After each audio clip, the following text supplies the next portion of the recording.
Fleischwölfe, kleine bis extrem grosse.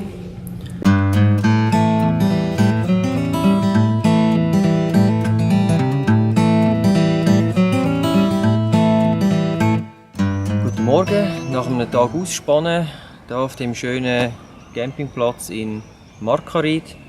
Verlassen wir den jetzt heute und machen uns auf Richtung Jönköping.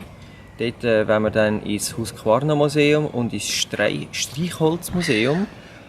Und ja, jetzt gibt es eigentlich nur noch etwas zu tun. Das ist ja hier schön alles abstöpseln, Strom weg, von den Keil oben runterfahren und nachher wir das Wasser auffüllen und abladen.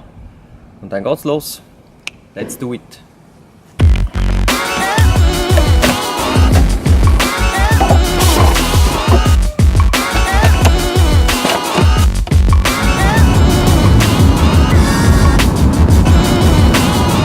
Wir sind jetzt in Husqvarna angekommen und sind jetzt auf dem Weg zum Suchen, wo das Fabrikmuseum ist. Und siehe da, wir haben es doch schon gefunden.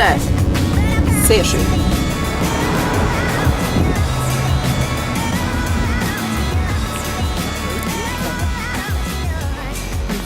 Dann schon. Also jetzt haben wir es gefunden, parkiert.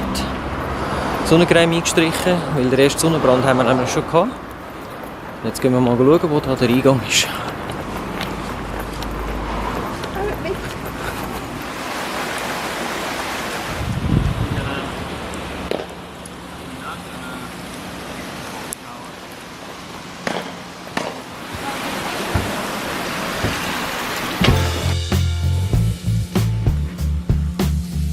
Ja, wir müssen einen Reis sein, um die Gewehre herumzutragen.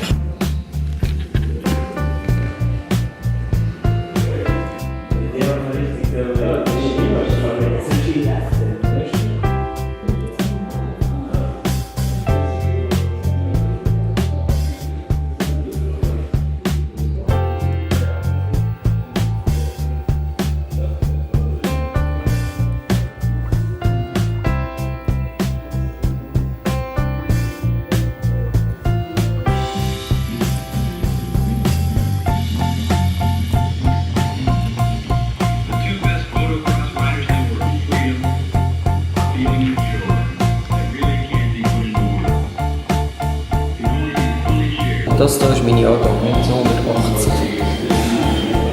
Militärversion.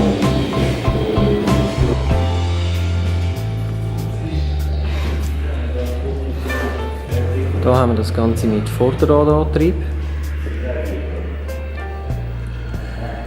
Also wie wir beim Eingang gesehen haben, haben sie auch Waffen hergestellt.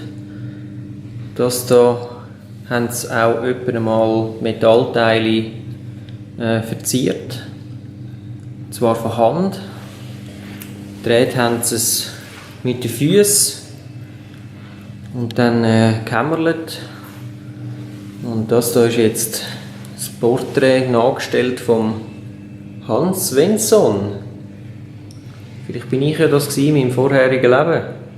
Es ist fast nicht vorstellbar, dass das wirklich alles Handarbeit soll sein. Hier in dem Film sieht man es gut, wie es funktioniert. Mit den Füßen drehen und oben dreht es und man muss es dann reinhämmerle. In diesem Paket hier ist eine Maschine, die 1967 produziert worden ist, dann auf Amerika verkauft wurde. Ist dort allerdings nie wirklich verkauft worden. Jemand hat sie dann gekauft und auf Australien gebracht. Auch dort ist es immer noch original verpackt geblieben und nie verkauft worden. Und schlussendlich ist es nachher wieder ungeöffnet als Museum zurückgegangen.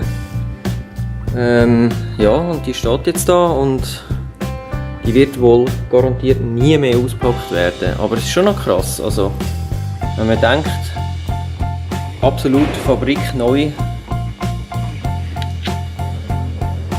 Die da finde ich mega cool, die sieht man doch immer in den alten amerikanischen Filmen. Zum Schieben und dann schneidet das einfach. Jetzt haben wir gesehen, sie haben also neben der Rasenmäher natürlich auch Öffeli gemacht. oder Backöffeli. Und das hier ist jetzt natürlich gerade die Frauenabteilung.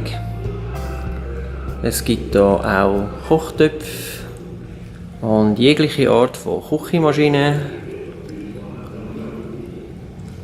Fleischwölfe, kleine bis extrem grosse. Wer weiß, vielleicht haben hier die Ehefrauen einmal ihre Männer dann. Man weiß es nicht genau. Wir haben jetzt unseren Rundgang gemacht durch das Husqvarna-Museum. Es muss ich also sagen, es ist für Frauen noch interessant. Es hat gewisse Abteilungen gegeben, die mich nicht so angesprochen haben, aber es ist wirklich spannend. Halt vor allem für die Frauen die Küchenabteilung. Die Husqvarna, die hat wirklich alles irgendwie gemacht. Das ist wahrscheinlich die heutige IKEA. Alles, was irgendwie entweder Motor hat oder aus Metall irgendetwas hergestellt worden ist, das hat man da gesehen. Also über Küchenartikel, über irgendwelche Rasenmäher, dass nicht noch gerade Autos hergestellt haben, hat mich jetzt gerade verwundert, aber Motorräder in allen Variationen und Industriemaschinen und also wirklich, man schmeckt es auch in den gewissen Abteilungen, also ja, man schmeckt gerade in welcher Abteilung das man ist. Es tut recht metallene zum Teil und ja, also wirklich, wenn jemand mal die Möglichkeit hat, das anzuschauen, sehr empfehlenswert. Fabian hat jetzt ein bisschen Hunger, ich auch. Darum tun wir jetzt schnell etwas Kleines essen und nachher soll es dann eigentlich weitergehen ins Zündholzmuseum. Hoffentlich hat das noch offen. Es ist jetzt doch schon ein Zeitchen später, aber das schaffen wir schon noch. Let's go!